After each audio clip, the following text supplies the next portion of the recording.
Ladies and gentlemen, welcome to Woodburn Accountants and Advisors webinar series. The theme of this week's webinar series is what research can you do in your pre-investment stage to secure your future China investment? The whole reason why I came up with this theme was the fact that a lot of companies that had entered the China market realized after a period of 6 months, 1 year, that they'd made mistakes in relation to their business plan, associated with their business activities, their company name, in relation to creating their budgets and how much capital they needed to make that investment, in regards to having chosen a location, in regards to choosing a city, choosing a district within a city, and finally in regards to HR-related issues in terms of employment, how to employ, how to find candidates, etc. So the aim of this webinar series is to look at each of these topics individually and see what you, as investors that are looking to go into the Chinese market, can do prior to spending $1. This is what you can do to investigate the market and make sure you're taking on the right decisions to get into the market. So the topic for today is how to create your China business plan and choose the right business activity and the right Chinese company name for your future investment. But before we get started, I just want to go through a couple of admin points. So the use of a VPN may be required by people that are based in mainland China. China is renowned for its great firewall, so it could be that with the GoToWebinar system, you will need to log on to your VPN. Now, as is typical with any online issue, there may be some technical problems, some internet instability. Please don't leave the webinar. I will try and solve those issues within a minute or so, and then I will be able to continue with the presentation. Now, once you've launched into the GoToWebinar system, you should have been prompted to choose your audio options, like on this screen right here. If you haven't, you would just need to go to the audio section of your control panel. Now, you have the option to use your computer's mic and speakers, or the options to use your landline or mobile. Now, as we can all imagine, if you use your landline or mobile, there will be charges associated with listening in to this webinar, so the better option is to try and use your computer audio. If you decide to go ahead with using your landline or mobile, a screen will pop up here. You have to click on the telephone section. There will be a number displayed for the country where you're located in. Dial in the access code, dial in the audio PIN. Now, in addition, I am looking to have about a 15-minute to 20-minute Q&A at the end of today's presentation. So if you have any questions or comments, please don't be shy. Here is the opportunity to ask the questions you want to ask. Add them inside the question section of the control panel. My goal is to start off with the questions that have been asked as you registered for the event. If there's some pertinent questions that come up during today's presentation, I will touch on those as well. If you have time, stay on the line. I will answer those questions that I haven't had the time to answer. I'll do that one-on-one. And if you can't stay on the line, which is understandable, I will email you the answers as well. So as I mentioned, take the opportunity today to ask what you would like to ask. Now, just for me to know if you're listening in, if you would be so kind as clicking on the hand button in your control panel, that will at least allow me to know that people can hear me. And if you would be so kind as to unclick it, that will allow me to know you're still listening in. So let's begin with an introduction to Woodburn. Woodburn Accountants and Advisors is specialized in inbound investment to China and Hong Kong. We establish, manage, and administer companies in both jurisdictions to meet our clients' specific requirements. Every single client has different requirements. We help our clients with their market entry, cross-border investment, tax optimization, and corporate restructuring. Our clients come from all over the world. They're all generally interested in making Asia investments, specifically into China and or Hong Kong. And our clients range from those that are looking to manufacture in the Chinese market, looking to sell into the Chinese market, looking to source in the Chinese market. And it's everything from startup operations to companies that are multinational or even publicly listed. Just a minor disclaimer, this presentation is not specific to individual needs. This is a very general view on the topic of creating your business plan, what you need to know from a business scope perspective or from creating your Chinese company name. If you do have very specific, detailed questions, please email me. I'm offering free consultations, so I'd be happy to help you out. A little bit about myself. My name is Christina Kohler.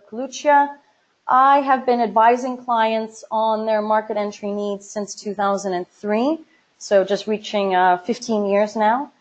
Rather than me explaining a little bit about myself, I'd just like to explain what I've learned by being in the Chinese market.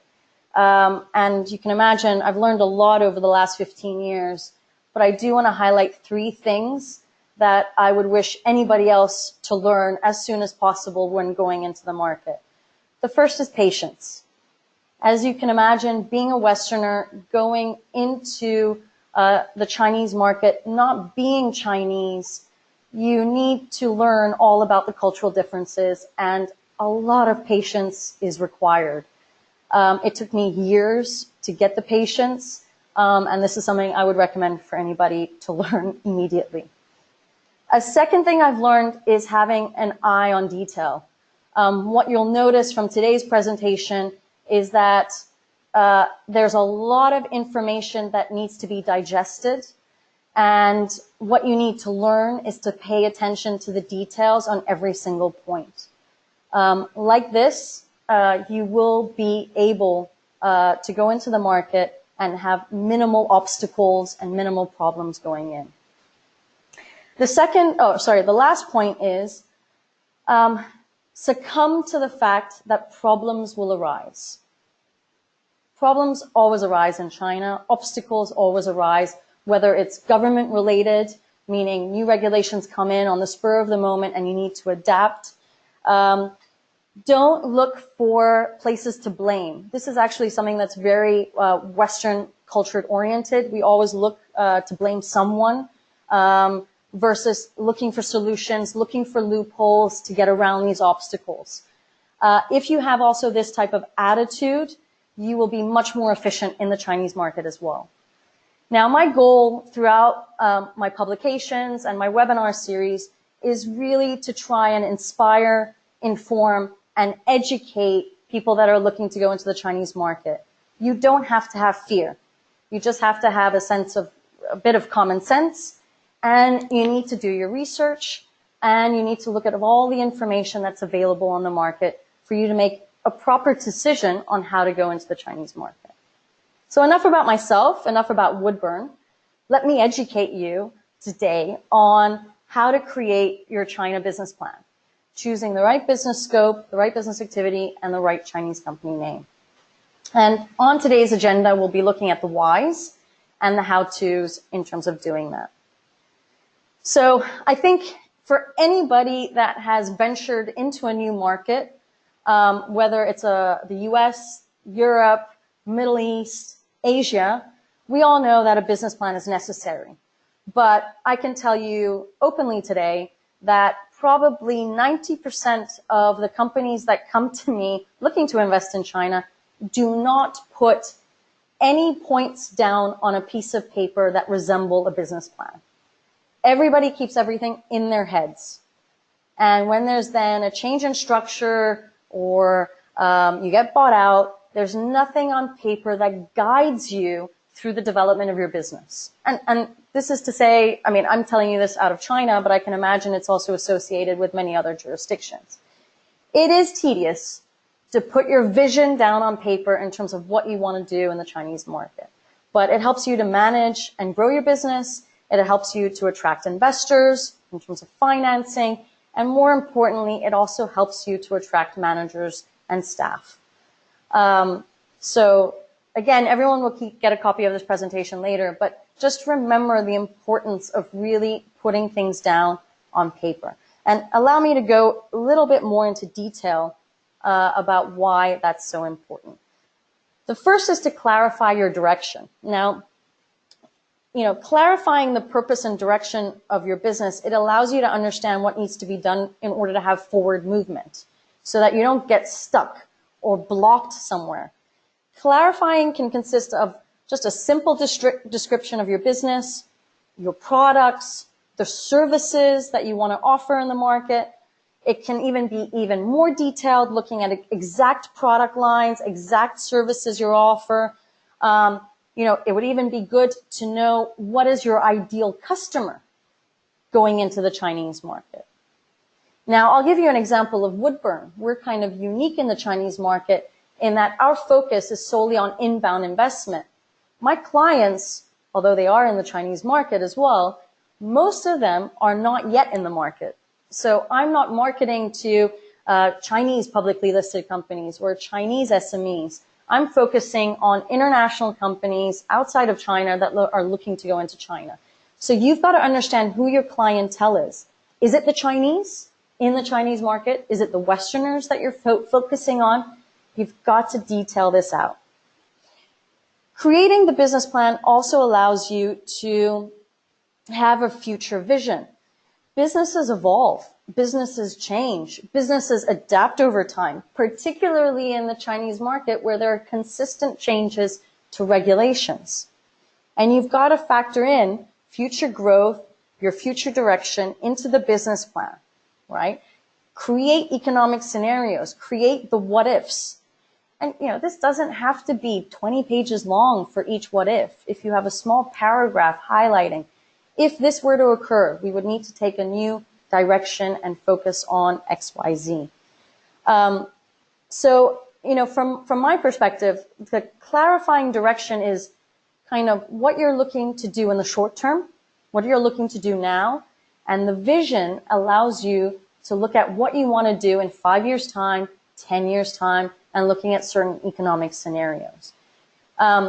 Whenever I meet with clients, usually in the getting to know each other phase, I always ask my clients, okay, you've told me what you want to do today. You've told me what you want to do in the next year. But what are you looking now to do in the next 5 years? And everyone gets stumped. Nobody has thought that far. And I'll explain today why that's a critical aspect, particularly in relation to your business scope. I also get a lot of questions from entrepreneurs who are looking to go into the Chinese market. They're also looking to relocate to China themselves, but they don't have capital. They don't have funding, and they need to attract and secure this type of financing. If you don't have a business plan in place, no investor is going to invest in you. You've got nothing to show them. Creating a PowerPoint presentation is all in good, but they will want to receive a detailed business plan for them to take home, review, formulate questions, and then it becomes a back and forth between both parties. So don't forget also that in the business plan, in order to convince investors to invest in your business, they'll want to see statistics. They'll want to see facts. They'll want to see figures. They'll want to see that you've done your research into the Chinese market. So make sure that you're including all of these functions in it. And don't forget, there are numerous types of investors. You can have banks, you can have venture capitalists, you can have private investors. There are many options available to you. And maybe it's, they're not located in China. It could be that you get your financing from overseas. So don't forget also, and this we'll be focusing on tomorrow, is creating your budget, looking at the figures as well, which needs to be included within your business plan.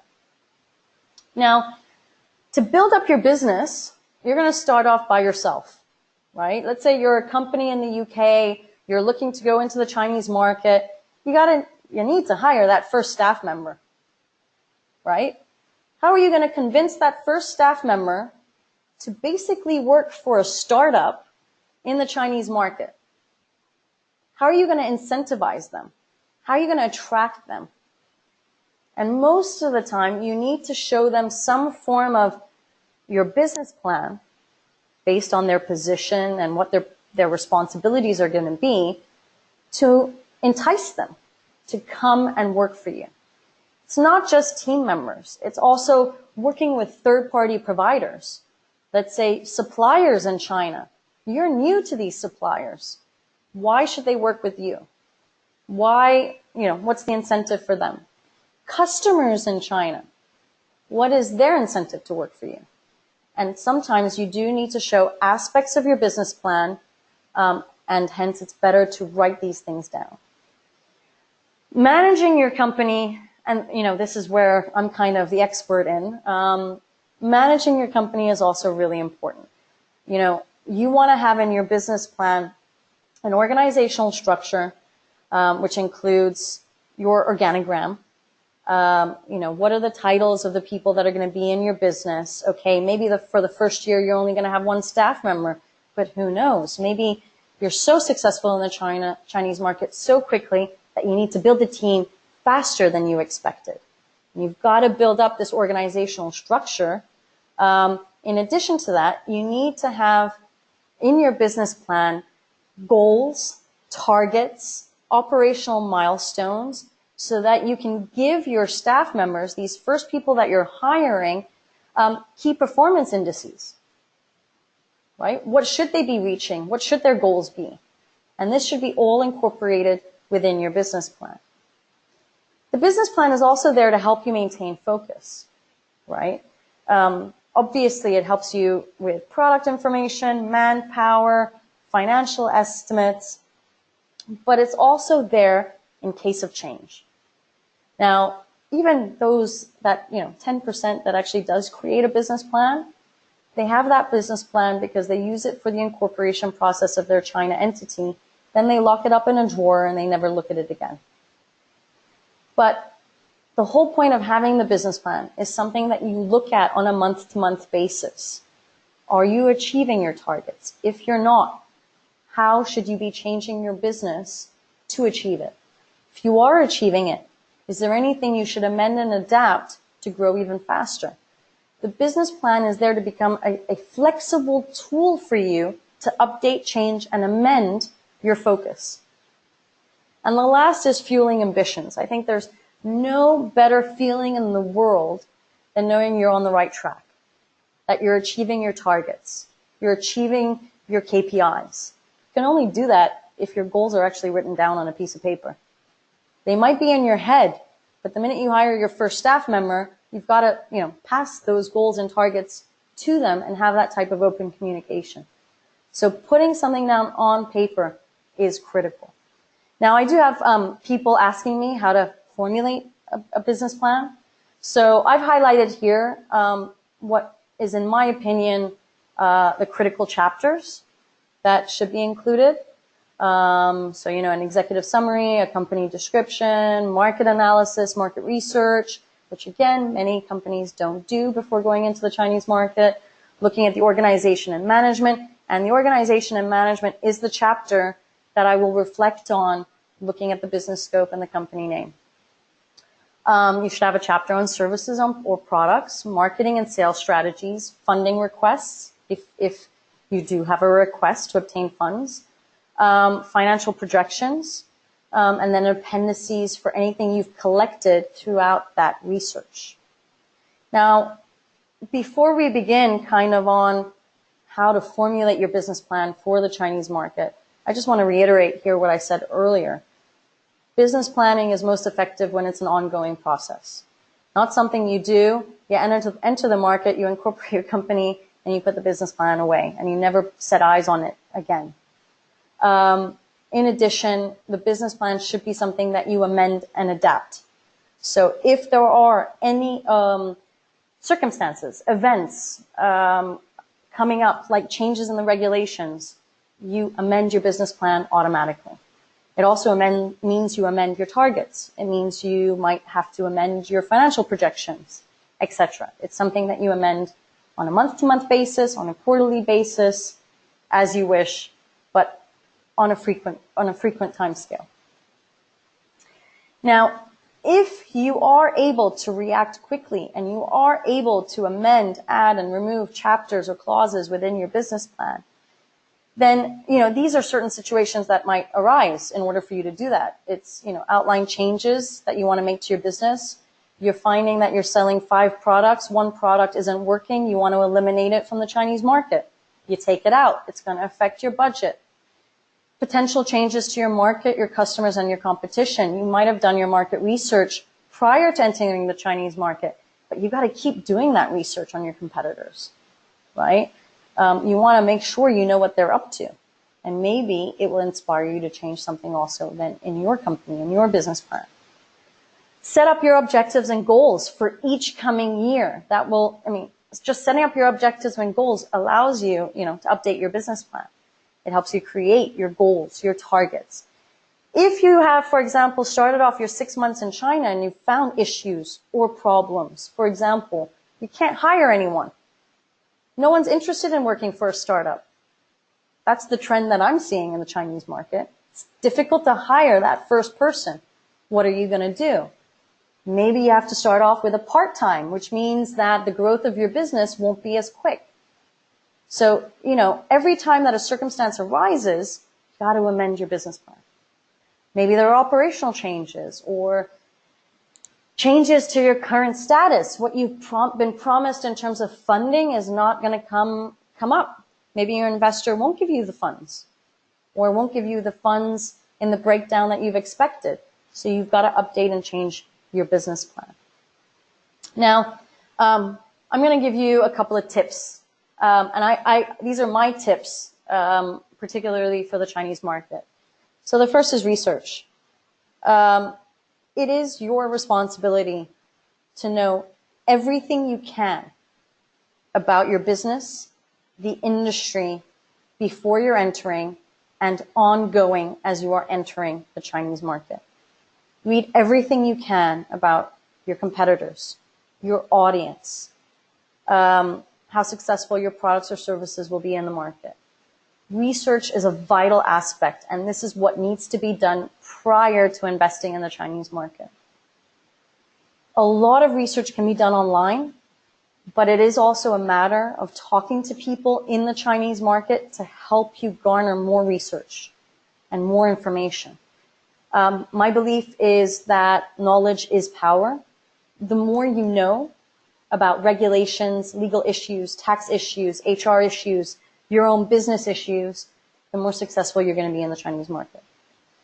Sounds like a lot of work, but it's work that should be done, really prior to investing in the market.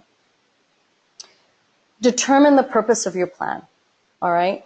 Obviously, I've highlighted all the various chapters that should be within a business plan, but just remember that the business plan is also your roadmap, right? It provides you direction so business can help. You can help it plan its future, avoid bumps in the road, and that's my whole philosophy during today's presentation. It's to help you avoid the basic bumps and the basic obstacles that are going to occur, okay? Create your company profile. Now, I find that this exercise is not at all wasted because the minute you create your company profile, you're going to use it in your brochure and you're going to use it on your website. But by creating your company profile, it means you've done your research, you know who you're targeting, you know what products you're going to be selling or services you're going to be selling, and you can post it, right? Document all aspects of your business. Now, investors, if you are looking for investors, they want to make sure that your business is going to make them money, right? That's their key aspect. So document everything from expenses, cash flow, industry projections. And I also want to say this from the aspect that if in 10 years' time you're even looking to sell your business, when people do their due diligence on your Chinese business, they're going to want to know all these aspects. They're going to want to know every single cent you've spent on the company, every single cent you've gained on the company. All right, so keep that in mind. In addition, don't forget to include in your business plan where you're planning on being located, right? Are you planning on branching out and expanding? Do you need specific licenses for your business? How easy is it for you to obtain them? How do you obtain them? And can you start off without those licenses? Are there criteria that you need that you can't fulfill from day one, but can fulfill in 2 to 3 years' time? Right? Know all those aspects, and I'll be touching on that when talking about the business scope. Have a strategic marketing plan in place. And let's be honest, marketing in the Chinese market is very different than marketing in the Western world. If your target market, your target customers are Chinese individuals or Chinese companies, you have a totally different strategy plan. WeChat, something that's rarely used in the Western world, is used solely in the Chinese market. You've got to know everything about WeChat. All right? So create your strategy in terms of digital marketing, content marketing, product marketing, pricing, right? Make sure you do your benchmarking in terms of pricing, etc. The business plan also, as I highlighted previously, has to be flexible. And what I also mean by flexible is adaptable based on the audience that's going to be reading it. As I mentioned, you might have banks reading it. You might have venture capitalists reading it. You might have employees reading it. You might have customers reading aspects of it. So you should create, let's say, a main template, your main business plan that's, all for you. And then create certain business plans that are specific to the people you want to read them. Banks are only interested in numbers. So ultimately, you may only need to submit a 2-page introduction and then the finances, projections, etc. And the last, I think, is the most critical. Explain why you care about this business. China is all about emotions. It truly is. And if you want to get Chinese investors, you got to play on the emotion of the Chinese investors. You've got to show your passion. You've got to show your dedication. You've got to show that you actually care about the business. You've got to show that you're interested in the business. And you've got to explain why you care about your business to the point of then convincing people to work for you, invest in you, etc. There's a lot of this emotional aspect that needs to be taken into consideration. It's funny to say, particularly in the aspect of employees, is most of the time, it's not the employee that is selling themselves to you in China. It's more you convincing the employee why they should be working for you. What are they going to gain? What are they going to learn? Are they going to travel? Are they going to travel abroad? When are their holidays? These are usually questions always asked during interviews. But, if you show your passion, if you show you're convinced about your business and you know how it's going to grow, then you're going to convince them to also then work for you. And it's the same with the investors. So I highlighted on this slide here the key chapters. And chapter 4 is the organization and management. So I'm going to focus on that now in terms of the remainder of today's presentation. So when you create your business plan, you have to create your organization and the management structure, right? So the first question, obviously, that pops up is developing your structural plan. What type of company do I need to achieve my vision? And in China, there are many different types of company formats. You have a representative office. You have a limited liability company that is wholly owned by a foreign investor. So I'm sure you've all heard the phrase WOFI or FICE. These are basically LLCs that are owned by foreign investors. Or you have the joint venture option, where you get in a partner that invests and is part of the structure. So you've got to start off with that, right? What do I need to achieve my vision? To answer that question, you have to look at all these remaining points. How much liability do I want to take on in the Chinese market initially? That's a big question to ask yourselves.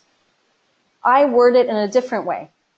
How committed do you want to be in the Chinese market? Do you want to just have a representative office that's a liaison office that shows no real commitment but gets your foot in the door by being on the ground, allows you to hire staff, but you can't really do very much business, you can't generate revenue, but it's that first step before you make the big commitment of setting up an LLC? Or are you in a sector that's restricted, prohibited, and as such, you need a joint venture partner? You need a Chinese partner to assist you. How much liability do you want to take on? How much flexibility do you want to have in the Chinese market? For me, this is a key point, because I feel like the more flexible you are, the more you can achieve your vision regardless of speed. So if you formulate an LLC, you have the greatest level of flexibility. You can initially be a cost center. You can then step up to being a revenue garnering entity.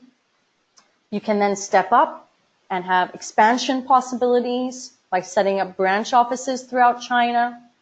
If you stick with the rep office aspect, you will be limited. If you go the joint venture route, high liability, great flexibility, but you've got someone that you need to discuss everything with, which maybe is not as flexible because they maybe become your obstacle. The next point is marketability. And again, there's a lot of emotion in the Chinese market, and image is part of that emotion. A rep office shows a lack of commitment and is not a true marketable structure in terms of Chinese customers, suppliers, etc. It gets your foot in the door, but it might not get you very far. The other aspect of marketability is, if you are an LLC, it shows really your long-term commitment to your customers, your partners, everybody that is within the Chinese market. I don't want to touch on business scope because I'll be going into detail about that, but let me just say one thing about your business scope. The business scope dictates the type of entity that will be chosen, okay?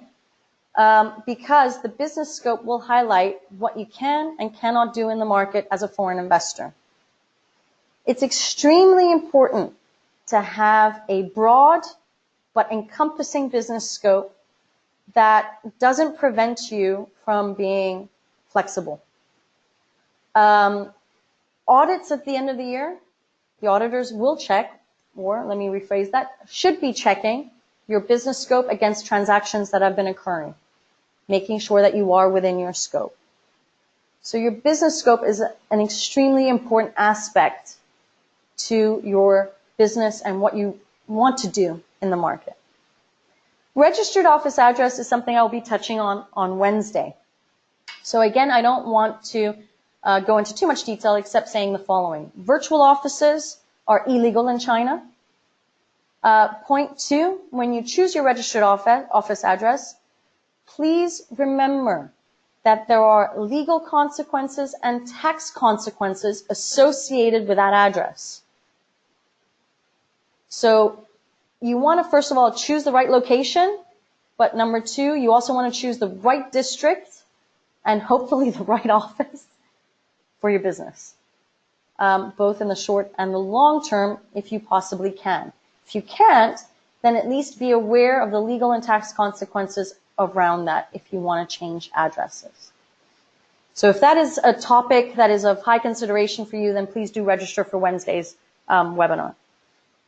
Name of the Chinese company, again, I'll look at that in more detail.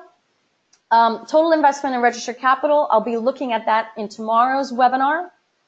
Note that you do have to indicate your startup capital within all the documents during the application process of your China company. This capital is used as your startup capital. It's money that comes from the shareholder into the Chinese bank account, and you use it for all your expenses until you're actually cash flow positive. Okay? It is critical to know what amount you need. There is no minimum requirement. And I'm happy that finally there's no minimum requirement. The law was changed in 2014. It forces people to create a budget now and estimate what they do need. You will also need to know who's the shareholder going to be. Is it going to be a Hong Kong holding, Singapore holding? Are there advantages of having a holding? Should it be my parent company? What advantages are there associated with that? And that comes with investigating the cross-border investment. It's all about tax optimization, benefits for the shareholder if they are investing in the Chinese market.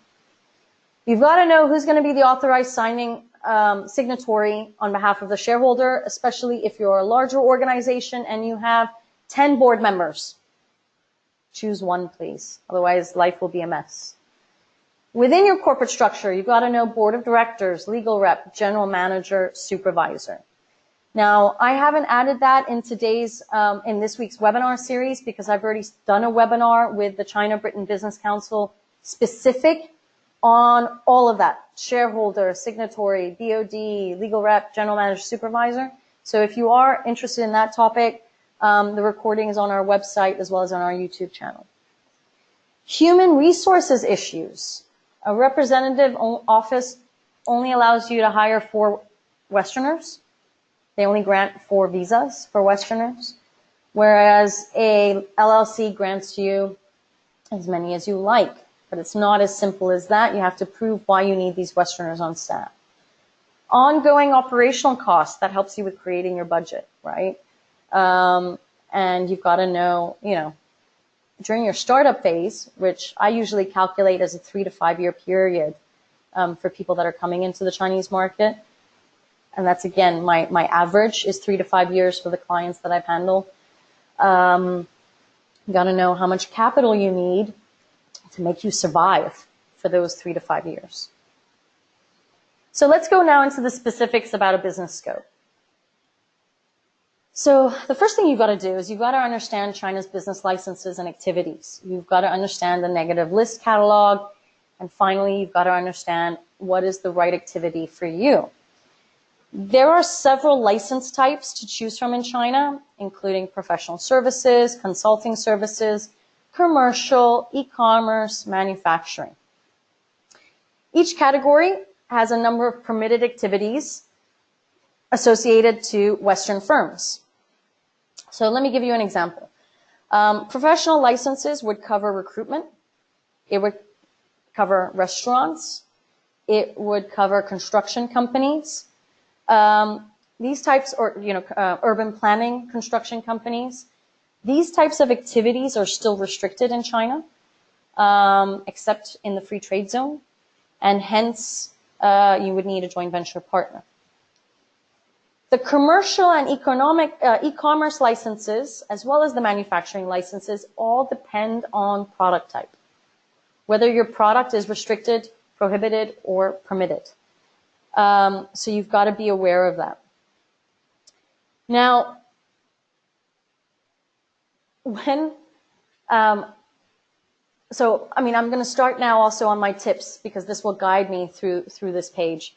When you are in the research phase, probably the first thing you should do is take an A4 piece of paper, write down in bullet points all the activities that you want to perform in the Chinese market.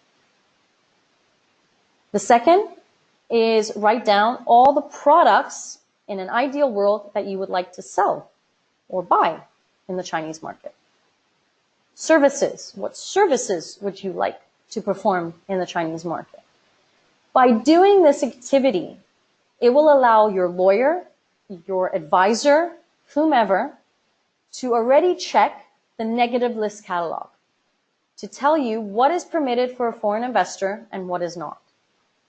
The negative list catalog was basically created by the Chinese government to become more open, more competitive for foreign investors, so that China became basically a fairer playing field for domestic companies and Western companies.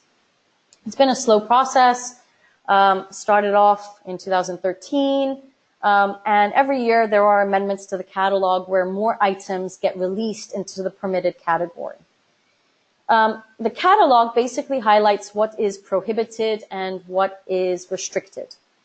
Prohibited means that you can have a joint venture partner. Restricted means there is no way you can possibly go into the market. You need to do the research within the negative list catalog to know, are you allowed to do what you can do? Now comes choosing the activity that is right for you.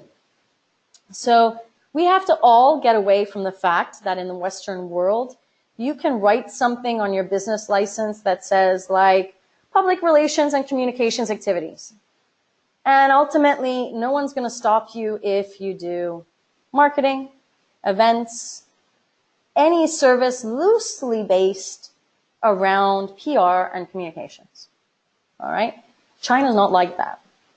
Okay, as I mentioned earlier, if you are offering a service in a field not listed as an activity on your license, you may encounter issues when it comes to audits, may face questions from suppliers, venues, clients. It may restrict you from doing certain levels of business. I give you an example. Let's say you haven't included in your business scope that you can export product. It means if the opportunity comes that you want to, you can't. You have to amend, and hopefully it gets approved.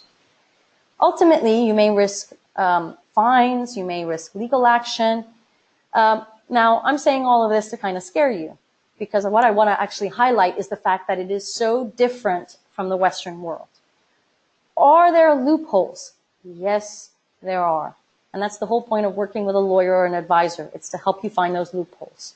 How can you get around the fact that it's restricted or prohibited and allow me to do some aspect of that business? Okay? But ultimately, research comes into play. So let's go into my tips. What can you do in the pre-investment stage? The first is find yourself a good lawyer or advisor that's going to offer you this type of service. Research your competitors.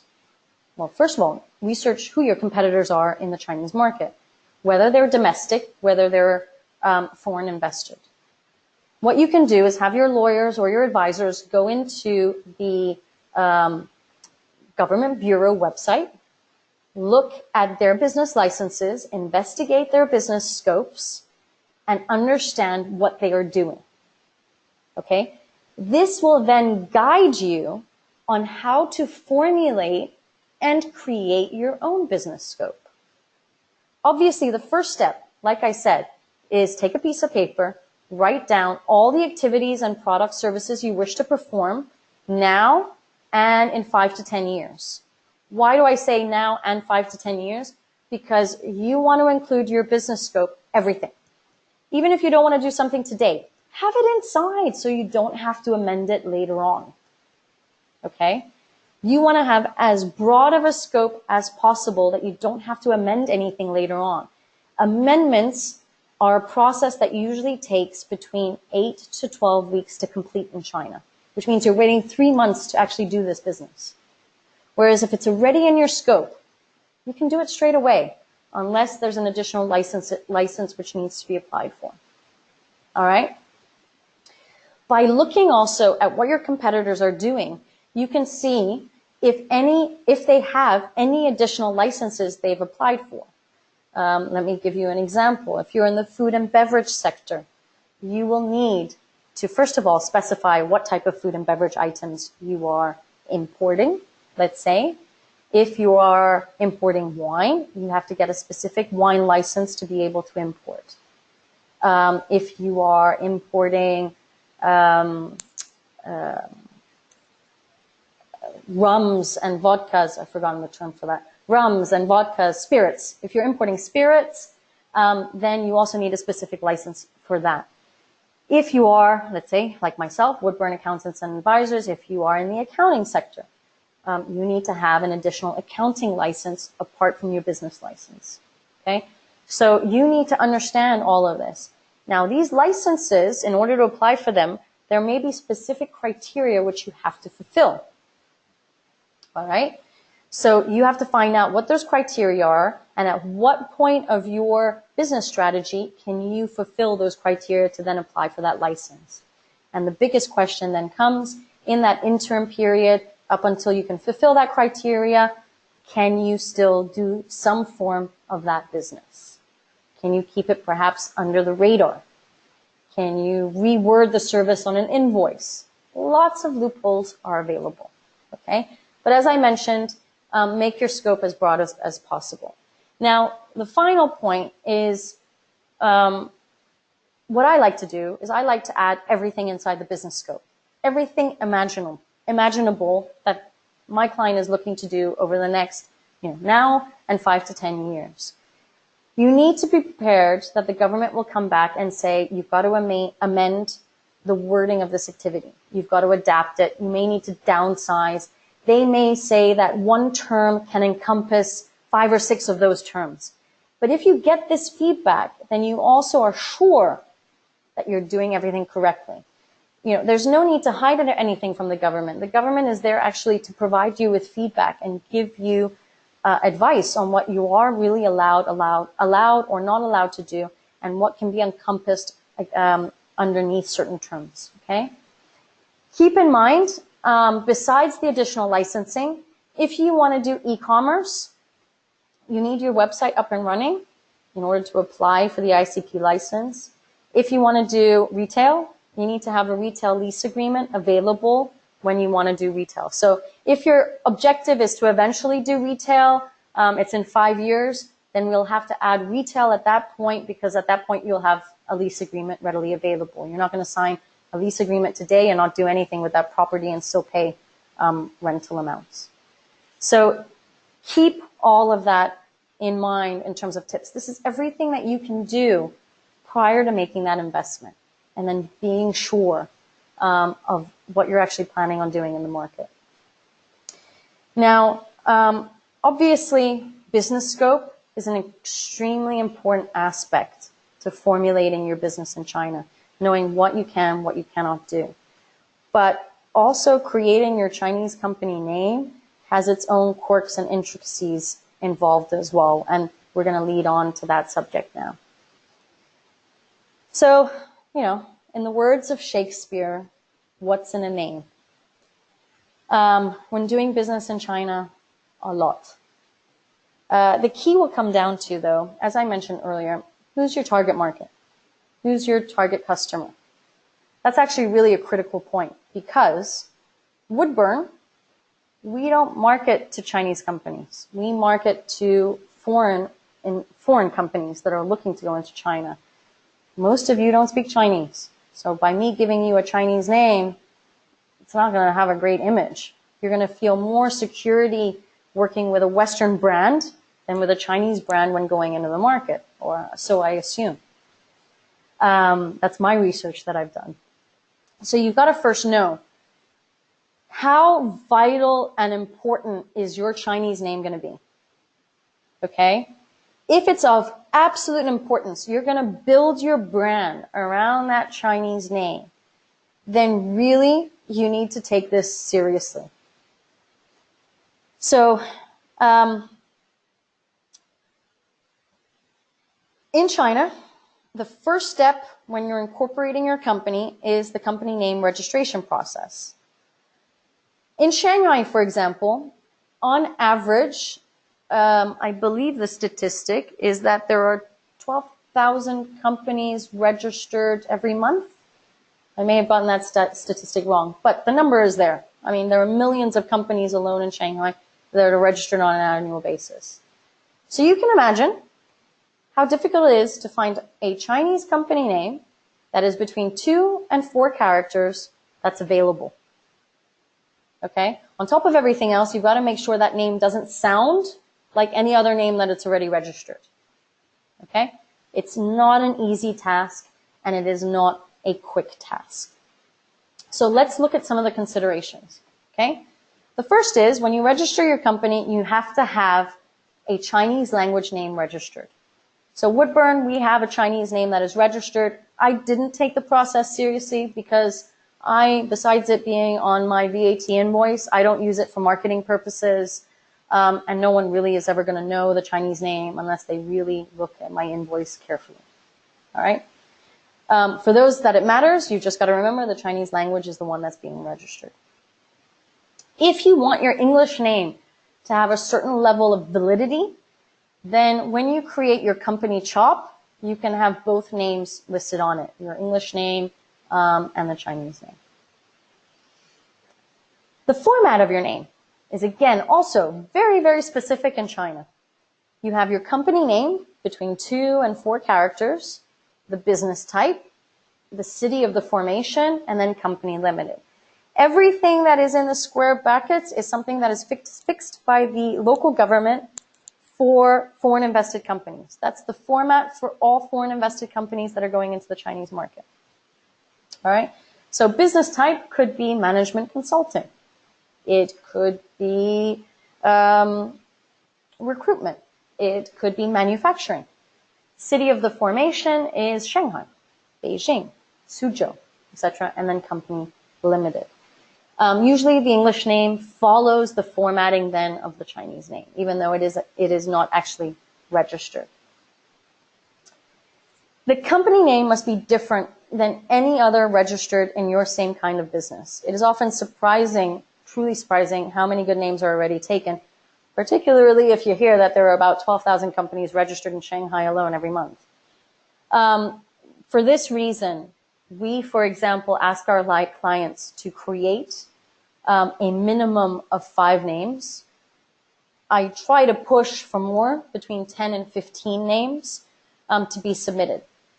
And I tell you why. In the first application of the company name, you can only submit 5 names. They'll be checked, and it's a manual check. Then you wait 5 days, you get a response, no names are available. You can quickly and immediately submit then 5 additional names. Let's say those 5 don't pop out and are not available. You have then time to submit another 5. In the interim, you kind of have this feeling like, oh my goodness, we're really going to have to come up with more names. I've had some clients where it's taken up to 6 weeks to register the company name alone. All right, that's usually my conservative timeline for the company name registration alone, primarily because of the lack of availability. There are 2 approaches you can take to creating your name. The first one is you obtain a descriptive name, again, between 2 to 4 characters, or you pick a name that has no meaning but sounds like your English company name. What you always want to make sure, and this leads me to the next point, is you want people that are native Chinese speakers to give you advice about whether the name is reasonable. It's not going to offend anybody. It's not going to cause any image problems for you, etc. Usually, clients always have staff on the ground that are not yet properly employed who help them with creating their company names. But if the image of this name is really going to be vital, then I do recommend choosing, hiring a public relations firm to help with the branding and to help with the creation of the company names. Lawyers and advisors can also help you, but we're not experts in terms of creating names, so we'll just create something that is probably similar to what you're doing, or related to the sound of your English company name. There will be no real branding behind it. It's just basic formulation of your name. What you can do to see if names are available is to check on the online system. The online system is rarely updated by the Chinese government, but it is a starting point to kind of see what is available and what is not available. So here are my tips. First tip, my guidelines. And these are really important in creating the 2 to 4 character name. No Arabic numerals, no foreign symbols, nothing in the alphabet, A, B, C, D, for example. Also no numerals, 1, 2, 3, 4. You can't use China, you can't use Chinese, you can't use national, you can't use state, you can't use international, and you can't use your country name. Okay?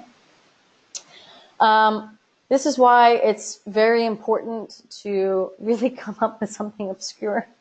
I've even had clients, most company names are chosen with simplified Chinese, because simplified Chinese is what is used in mainland China. I've even had clients come up with certain characters that are in traditional Chinese just to be obscure in order to just get the name registered. And in this situation, it was purely because the name wasn't something that they were going to use long term. So the first question you've got to ask yourself in terms of my tips is, how important is the Chinese name to you? Are you looking to brand that Chinese name? Which leads me on to a very important aspect, which is, what name are you using as your trademark, i.e. your brand? And what name are you going to use for your Chinese company name? A lot of people assume that if they registered their trademark 20 years ago in China, mind you, it's a national registry, that they can use that name as their Chinese company name. Most likely not. It might have already been registered by another company that's not using it as their brand, just to get a name registered. So you might find today that what you have as a trademark will not be what is your Chinese company name, which means then your trademark is what is of value. It is what you're going to use as your brand, and the Chinese company name, then you can just choose whatever to register. As I mentioned, the Chinese company name will be really what is on your invoicing. And obviously, based on the importance and image of the name, obtain professional help to choose the right and appropriate name. Take time to do that. And you can actually do this process all prior to the investment. So you're not doing things at the time of the application. If you can come up with 50 names, that's amazing. And you do that all in your research phase. Your lawyers and advisors will be so thrilled that you have 50 names that they can just immediately apply without losing time. All right? And that's what you can do basically up front. But again, key considerations have to be made between trademark, Chinese company name, how important is it, what do you want to brand. Your business plan, so, key pointers basically when creating your business plan. So I've highlighted business scope and I've highlighted Chinese company name.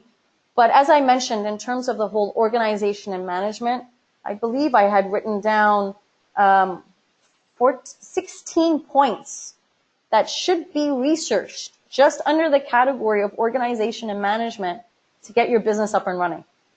Okay? Not to mention all the other points, all the other chapters that I highlighted, which should be in your business scope. So don't rush yourself. Your business plan isn't something you can just throw together. Okay? Do your research, do your market research on all aspects. Be conservative with your business plan.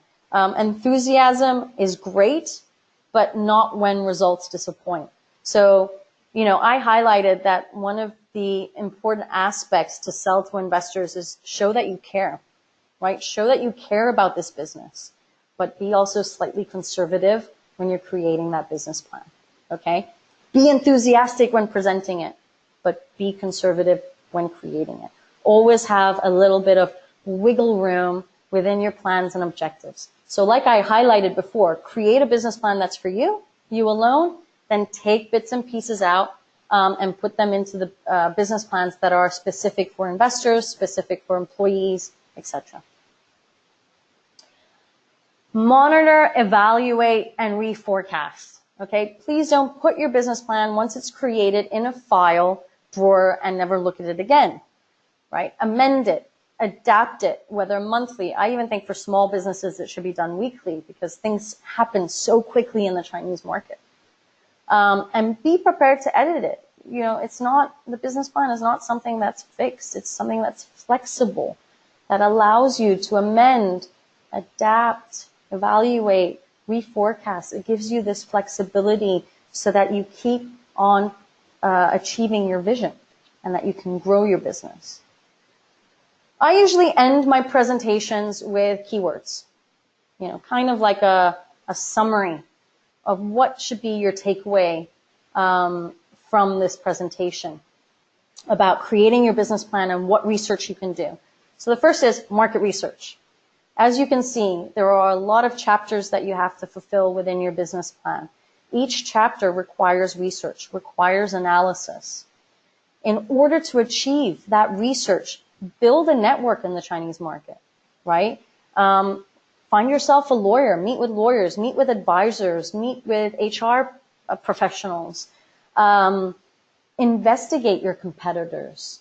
Maybe you even want to have somebody do a market research study for you so you really can understand your market, the potential. But build up your network so you're also not doing everything on your own. Go to the Chinese experts. You know, there are people like myself that have been in China for 15 years, some that have been in China for 30 years and have the expertise, right? When you're creating your business plan, be conservative, but be flexible. And as I highlighted, be enthusiastic, right? Going into the Chinese market is fun.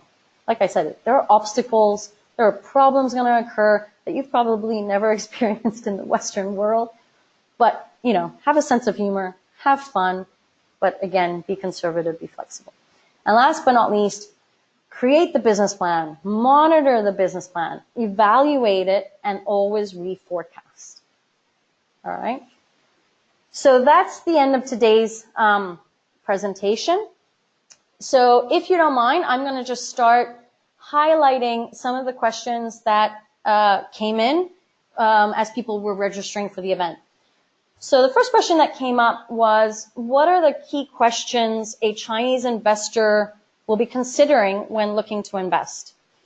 So I already mentioned what investors want to see. And quite honestly, a Chinese investor or a Western investor, their goal is ultimately to make money. But at the same time, you know, what they're looking for is identical. As long as you have a clear and projected business plan, you have to have that readily available. But what I wanted to highlight under this question was more, what should you be seeking as an investor if you are looking for Chinese investors? Okay? If you are looking to partner with Chinese investors, I think, you know, firstly, recognize that you're choosing a partner, not just money. And again, this all plays on the Chinese people's emotions, right? You know, they don't want to feel that you're just after their money. They want to feel that you are actually interested in becoming partners with them. So you've got to change your mindset a little bit. And also imagine, and obviously ask, how much time are you going to be spending with this individual? Right? You can't imagine that they're just going to remit funds into your bank account and, you know, that's it. You won't hear from them again until they ask for reports. It might be a partner that wants to be within your business, maybe even a joint venture partner. Maybe they want to be a silent partner and not really get involved. These are all things that you should also be asking yourselves in terms of what you want as an investor. Assess the specific value gaps that an investor can help fill and determine his or her ability. And I think this is especially important in China. You've created your business plan now. You probably will see where there are holes, where you need help. For example, you need help with distribution. You're a startup initially. You don't have the network to distribute your products. So maybe you want to find an investor that has that distribution, that has that network. And that's who you want to work with. The next is looking at how much real time and commitment will the investor have with you. Maybe you don't want them to spend any time with you. You want to be kind of free and, you know, just spend their money and have nobody to really answer back to, or you want somebody who's involved, that you can approach if you need advice, or if you want to just, you know, have somebody to chat with back and forth about ideas and projections. Another is, what is the time horizon for their investment? If you're working with, for example, with a venture capitalist or private equity firm, you know, they may have a turnaround time of 5 years. Is that what you want? You only want to have an investor that works with you for 5 years, or you want to have a long-term investor? You want to be aligned, you know, with your partner in terms of all of these aspects. And your investor is going to do due diligence on you. They're going to look at your business plan. They're going to raise a lot of questions. But it doesn't mean that you can't ask questions to them. And I think that's also important in the Chinese market. If you're choosing a Chinese investor, do your due diligence, get a background check, make sure that what they say they are is the reality. Okay? And I think that's a really, really critical point if you're looking to go that path. Let's look at some of the other questions that came in. Some of these are actually quite specific. So one of the questions that has come in is, what is the biggest difference of a Chinese business plan and a marketing plan compared with other countries? To be quite frank, there's not much difference. When you're creating your business plan in China, or your strategy plan or your marketing plan, ultimately, the chapters are the same. The issue is that you have to do your research, go into the market, and see what the differences are. You know, if you're just looking at marketing plan, WeChat is a huge aspect of your marketing plan, probably, which might not be so in the Western world. Developing your business scope is certainly something that is very different in China versus doing it in the Western world. There are some questions that have come in that are not really related to creating your business plan, so I'll just answer some of them now. One person has received information that a company in China is looking to register their IP. I'm assuming it's their trademark. And they're asking whether it's permitted, whether it's possible, and also for payment. There are two things, and there's a lot of emails that go out from China, from IT service providers, for domain name registration as well as for trademark registration. Domain registration is probably the most popular, where somebody wants to register, to give you an example, woodburn.cn. I have no interest, because my target market is not in China, to have a .cn website. So if someone would approach me, I don't really care if someone else registers that website. However, you might. So the key then is finding a domain registrar and registering that website as soon as possible and putting it on hold so that you can use it at a later stage. Whenever you get these emails, it should be things that you should start questioning about your own business plan for China. Do you want a local domain? Do you not? Do you want to have your trademark registered in China for the future? If today you're not doing business, maybe in 5 years you are. It's better to register it now so that you have it readily available at that point in time. I'm assuming that if all of you have participated in today, there is some level of interest. Definitely register your trademark and your brand today. All right. There may be situations where you cannot because the name is already registered by another provider, but at least you've done your research and you know what is going on. All right. So definitely, if you get these emails coming into your inbox about IT providers saying someone wants to register your domain or your trademark, look at it. You don't even have to answer, because if there is an action involved, you should take action immediately. And if there's no action involved, you don't even have to reply. There are a lot of questions coming in from people who are not really interested yet in incorporating in China, but still would like to do business in China. If you don't want to incorporate yet in China, you should still have a business plan for the Chinese market. Just as if you are looking to distribute products or even services into America, South America, you would probably formulate a business plan to understand how to get into that market without actually incorporating there. So this presentation today, although I've geared it more towards people that are looking to incorporate, can also be used for those that are looking to do business directly from their home country versus actually incorporating something in China. Now, we've completely run over time. I'm 10 minutes over time. So I'm going to end today's presentation there. There are a lot of questions that have come in, and I appreciate that. If you have time, please stay on, and I will answer you directly. For the rest of you, if you would like to have a free consultation, please don't hesitate to email me. I will be sending out the presentation shortly. You can contact me either at info@woodburnglobal.com or Christina@woodburnglobal.com. Please do remember that we have tomorrow's presentation about creating your budget and what capital you need to invest.